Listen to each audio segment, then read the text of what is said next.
Once again, I want to take the time to check out a game that a developer sent my way. In this case, it was the early demo for the game Gemfire Survival, brought to my attention by Rafael, who happens to be the lone guy behind the game. So again, thanks Rafael for reaching out. Much like the demo for Infinity Survival, I didn't know what I was getting into with this one, but after playing the game for a few minutes, it was pretty easy to understand. I'll see if I can dumb down the plot of the game. As a heroic blue circle, you must take out hordes of evil spheres lest they overcome you, and therefore the world, with their terrible body odor, awful reality TV, and atrocious pop music. Or you just last as long as possible against the endless circular enemies. That's really it. It can't get much simpler in concept. But if that was all you did, you probably wouldn't play the game for longer than 5 minutes before calling it quits, right? Fortunately, there's a bit more substance to the game, but not much. So here's how it works. The demo allows you to survive for up to 5 minutes before ending the game. During these 5 minutes, you move the blue circle around the screen. Your circle will automatically shoot towards the closest enemy, of which they consist of, you guessed it, circles. When enemies are defeated, they will drop smaller circles, which can be collected to increase your experience gauge.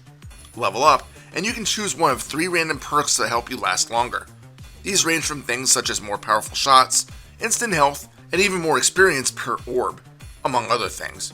The game pauses while you choose, so you can use this screen to get a quick breather to gather your strength before proceeding. Not like this game is terribly difficult, especially after a few rounds. As you destroy enemies, you also earn gems. These gems are used between games to purchase permanent versions of the upgrades you chose when leveling up. This means that you can start off each game with a spread shot if that's where you choose to put your cash.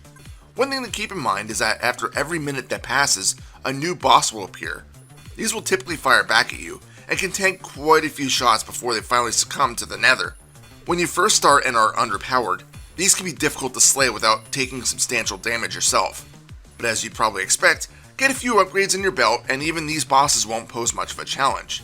Even so, things do start getting kinda chaotic after a few minutes, regardless on how powered up you are. The enemy spheres will end up swarming you, which won't bode well for your survival. This makes things more fun though, as the early minute or two does tend to be a bit slow. With that said, there is some substantial slowdown in the final minute or so of the 5-minute round. I thought maybe it was because I was recording this footage as I was playing, so I completed another round later without the recording software running, and the slowdown remained. Being that this is a demo, I'm not entirely concerned, but this will be something that will need to be taken care of prior to the full release. Also of note is the spread shot. It's a great weapon and all, but strangely it's hard to accurately aim at your enemies. The way the spread works, one of your bullets isn't mandated to be centered. This means that many of your shots may just go right around your prospective target. Although not a game breaker, I also hope that this is adjusted. And that's Gemfire Survival. I had fun with this demo, even though there's not a lot to it.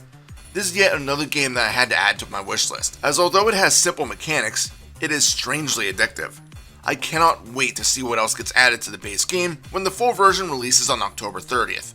If it looks like something up your alley, give this one a shot. This is Reaper. Happy fragging.